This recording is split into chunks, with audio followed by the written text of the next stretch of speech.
जब बच्चा पैदा होता है तो घर के लोग उसको किसी भी नाम से बुला रहे होते हैं, लेकिन वो थोड़ा बड़ा होता है तो उसका एक औपचारिक नाम रखते हैं, फिर उसके स्कूल के दोस्त उसका कुछ और नाम रख देते हैं, फिर उसके बाद उसके कॉलेज के दोस्त उसका कुछ और नाम रख देते हैं, लेकिन उससे व्यक्ति परिवर्तित नहीं हो जाता। ठीक है, व्यक्ति वही रहता है, लेकिन संज्ञा परिवर्तित होती रहती है।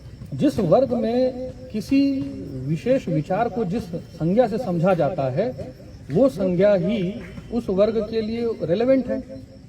तो भारत के लोगों के लिए 1870 के जो भारत माता नाटक है, या उस समय भारतेंदु हरिश्चंद्र भारत दुर्दशा जैसा भी नाटक लिख रहे हैं, 1882 में आनंद मठ के आने के बाद भारत माता, वंदे मातरम, ये एकदम कॉमन प्लेस चैंट हो गए।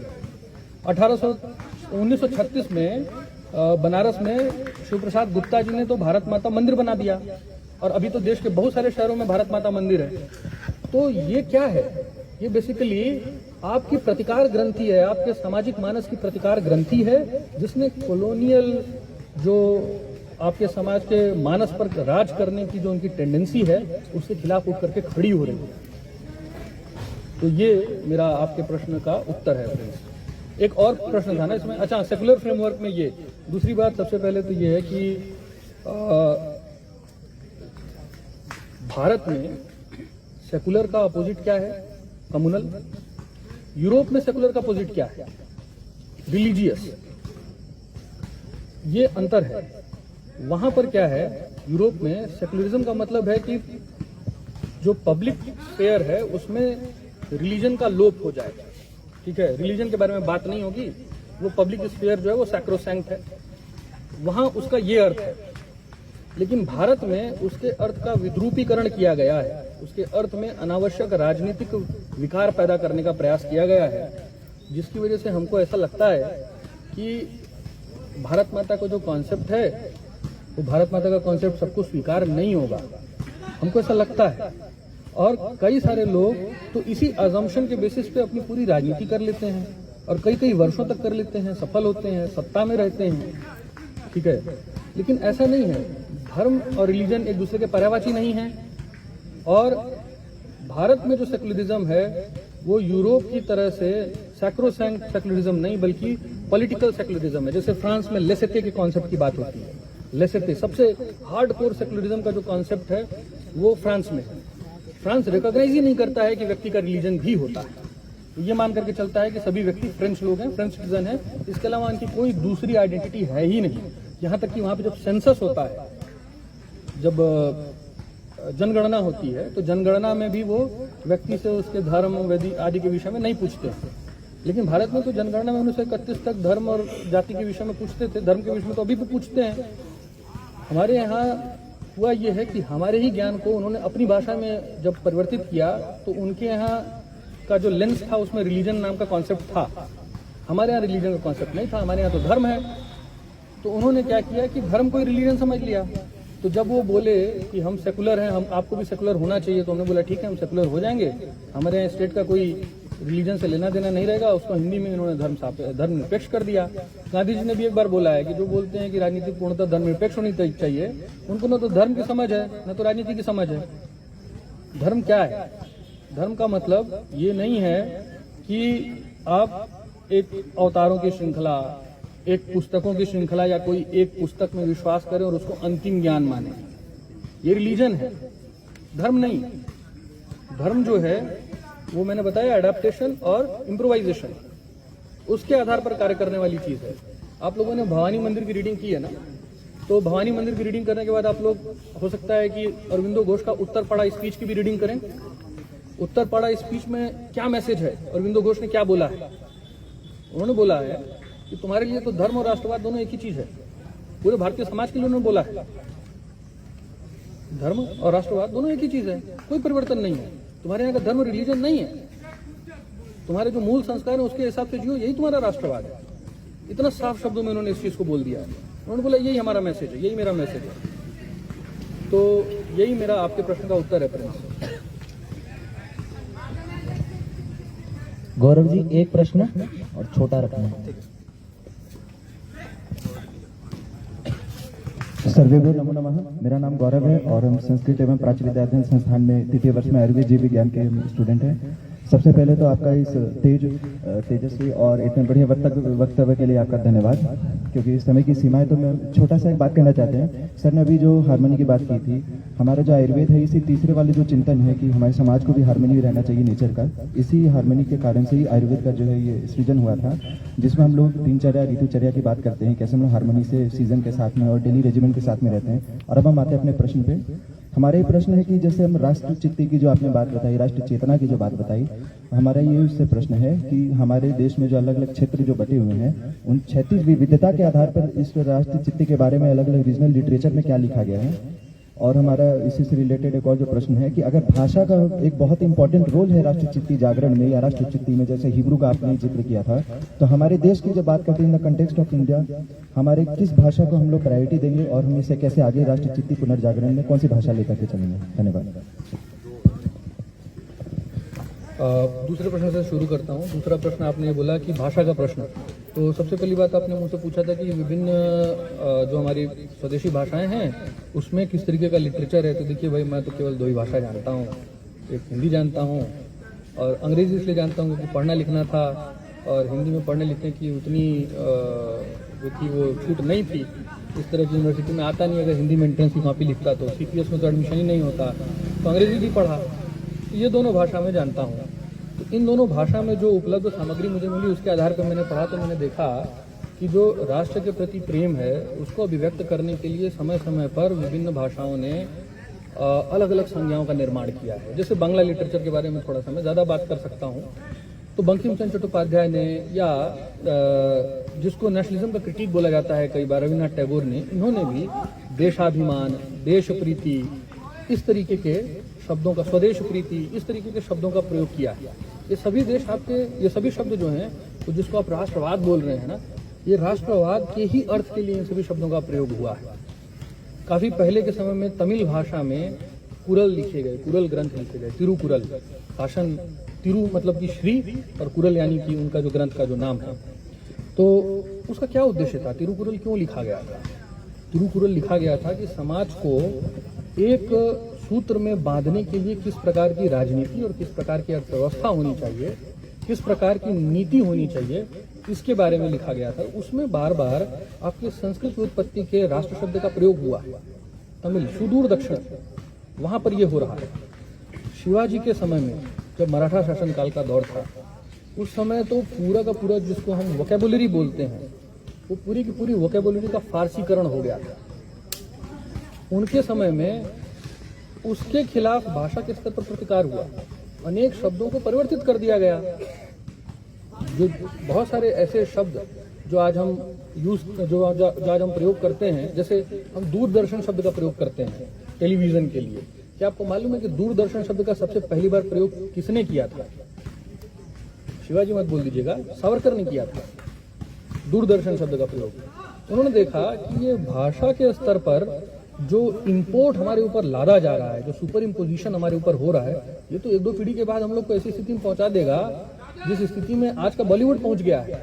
वहां के जो मेजर एक्टर्स हैं वो देवनागरी लिपि में अगर स्क्रिप्ट लिखी हो तो पढ़ ही नहीं पाते हैं, उनको रोमन लिपि में लिखी हुई स्क्रिप्ट चाहिए।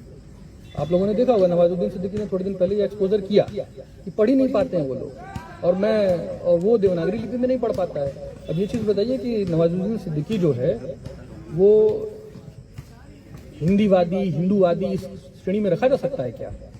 नहीं रखा जा सकता ना। जो भारत की भूमि पर इस मिट्टी के संस्कार के हिसाब से स्वाभाविक रूप से जिएगा, उसका चिंतन इसी दिशा में जाएगा।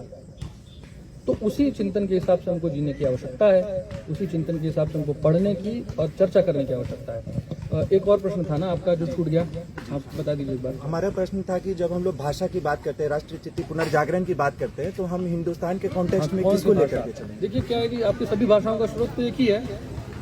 आपकी सभी भाषाएं जो हैं वो संस्कृत की ही शब्दावली और उसकी क्रिया की संरचना के ऊपर आधारित हैं। यहाँ तक कि उर्दू तक, फारसी तो नहीं लेकिन उर्दू तक, जैसे उर्दू को हम कई बार उर्दू के शब्दों से पहचानते हैं ना, लेकिन किसी भी भाषा की पहचान उसके शब्दों से नहीं, उसकी क्रिया से होती है। जैसे उदाहरण के तौर पर आप हिंदी में बोलते हैं मैं प्रतीक्षा कर रहा हूँ, तो उर्दू में अगर इसको आप बोलेंगे तो कैसे बोलेंगे? एक केवल शब्द आप बदलेंगे आप प्रतीक्षा के बजाय फारसी उत्पत्ति का शब्द इंतजार प्रयोग करेंगे। मैं इंतजार कर रहा हूं, लेकिन क्रिया की संरचना वही है। फारसी की क्रिया की संरचना ये नहीं है, ये हिंदी की क्रिया की संरचना है। तो ये संस्कृत जो है वो आपका बेस है। जो जिसने तिरुकुरल लिखा वो भी संस्कृत के आधार पर उन लोगों ने अपनी भाषा को उपजाया। जिन्होंने बांग्ला में लिटरेचर लिखा या जिन्होंने माधव रामायण लिखा असमिया भाषा में, या जिन्होंने गुजराती में लिटरेचर लिखा, या जिस भी भाषा में इस सेक्रेड ज्योग्राफी के अंतर्गत जो भी चीज़ें लिखी गई हैं वो सब जो है वो आपकी संस्कृत के ही भाषा का स्वाभाविक परिवर्तन था, जो अलग अलग रूपों में निकल करके सामने आया। और हर भाषा की ये टेंडेंसी होती है, भाषाओं के दौर वापस आते हैं। ठीक है, कभी भी ऐसा नहीं होता कि कोई भाषा पूरी तरीके से समाप्त हो जाती है। अभी आपको दिख रहा होगा कि संस्कृत का प्रचलन, जो आप संस्कृत सेंटर से ना, संस्कृत का प्रचलन जो है वो कम है। हो सकता है कि थोड़े समय के बाद आप अपने इस विचार को परिवर्तित करने के लिए तैयार हो जाएं। तो ये है आपका प्रश्न का उत्तर। और दूसरा ये एक और बिंदु इसमें मैं जोड़ना चाहूँगा। आपने शुरू किया था आयुर्वेद के उससे ना, तो ये बिंदु मैं आप लोगों से साझा करना चाहता हूँ। देखिए, दुनिया में दो ही नियम है। एक जो मैं बता रहा था आप लोगों को ना, मनुष्य से मनुष्य का संबंध, मनुष्य से समाज का संबंध और मनुष्य प्रकृति का संबंध। तो मनुष्य से प्रकृति के संबंध को जो संचालित करने वाला जो नियम है ना, उसको बोलते हैं ऋतु। ठीक है, जो भी ऋतुचर्या के विषय में आप लोग आयुर्वेद में सब अध्ययन करते हैं, वो मनुष्य और प्रकृति के सभी संबंधों के संचालन का नियम वही है, ऋतु। और धर्म क्या है? धर्म क्या है? मनुष्य और समाज के बीच के संबंध को संचालित करने के लिए जो बना वो धर्म है। तो धर्म और ऋत, यही दो चीजों के ऊपर आपके राष्ट्र में चिंतन आधारित है। तो इतना ही मुझे अभी इसके प्रश्न के उत्तर में बोलना है। सौम्या जी का प्रश्न था। हाँ, ये अंतिम प्रश्न रहेगा ये।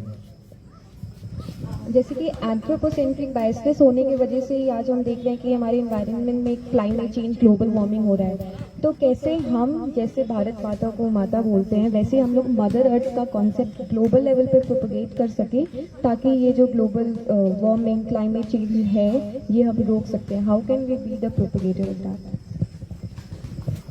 धन्यवाद सौम्या। ऑलरेडी ये चालू हो चुका है। जो भी देश, ऐसा तो है नहीं केवल एक आप ही का देश ऐसा था जो कॉलोनियलिज्म का शिकार हुआ था, बहुत सारे देश हुए थे, पूरा का पूरा अफ्रीका, पूरा का पूरा लैटिन अमेरिका। आप लोग देखते होंगे कॉस्मेटिक ब्रांड है मामा अर्थ। क्या मतलब है उसका? Earth is mother. किस भाषा का शब्द है वो?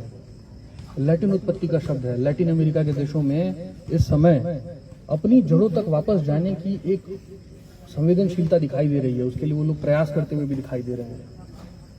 आपके समाज में भी संवेदनशीलता तो है, लेकिन उसके लिए जिस स्तर के प्रयास की आवश्यकता है वो प्रयास की अपेक्षा आप लोगों से ही है।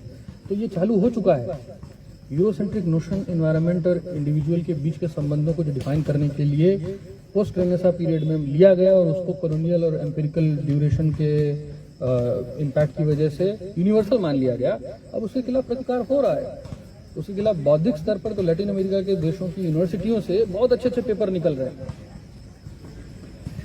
तो भारत से भी निकलने चाहिए। तो कौन लिखेगा ऐसे पेपर्स? कौन भारत के लोगों को इसके विषय में जागरूक करेगा? एकेडमिक पेपर्स की मैं केवल बात नहीं कर रहा हूँ, जर्नलिस्टिक पेपर्स भी इसके ऊपर लिख सकते हैं। और आपके समाज में लोगों ने लिखा है। आपके समाज में विद्यार्थी परिषद के ही पूर्व कार्यकर्ता थे पी परमेश्वरन जी, जो विवेकानंद विचार केंद्र के बहुत लंबे समय तक अध्यक्ष रहे। अभी उनका निधन हो चुका है। पद्म विभूषण का भी उनको पुरस्कार मिला 2017 या 18 में। तो उनकी एक किताब है Hindu heart beats of the Hindu nation. उसमें इन्होंने इन्वायरमेंटल फिलॉसफी के इस विषय में लिखा है। उनके एक चैप्टर का नाम है टू पैराडिग्म्स आर दे कंपैटिबल। ये वॉल्यूम 1 का चैप्टर 34 है मेरे हिसाब से। 3 वॉल्यूम्स में उनकी किताब है। तो आप उसको पढ़ेंगे केवल तो आपको अवेयरनेस आ जाएगी जो आनी चाहिए। उस अवेयरनेस को आप दूसरों में बांट पाएंगे।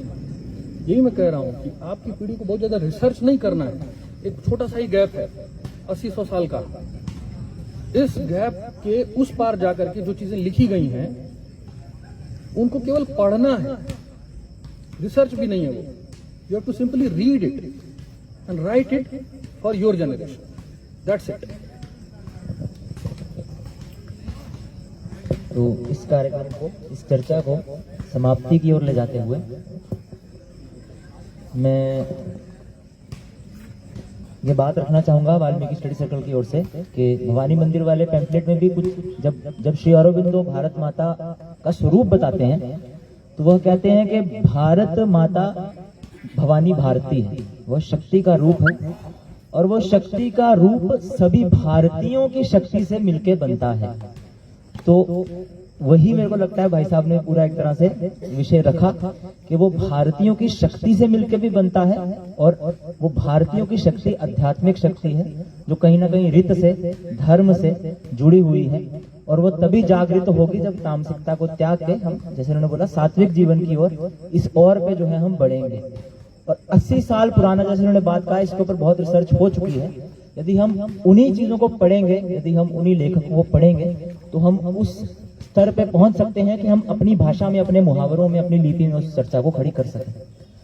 तो अब कार्यक्रम को समाप्त की ओर ले जाते हुए मैं रिया शाह जी से निवेदन करूंगा कि वह धन्यवाद ज्ञापन दें। रिया Shah ji.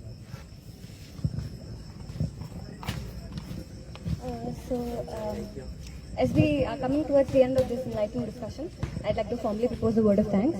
So firstly, I'd like to thank Shashank ji. Thank you so much for taking out time out of your busy schedule and gracing us with your presence. And I'd also like to thank all the participants here. Thank you so much for coming and also raising such pertinent questions. And I'd also like to thank the organizing team for making this event possible despite all the hurdles that we faced. Thank you so much.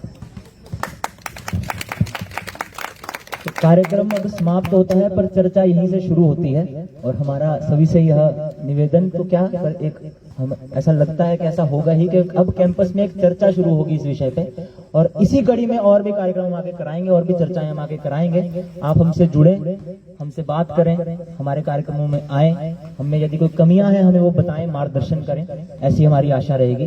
धन्यवाद। वंदे मातरम।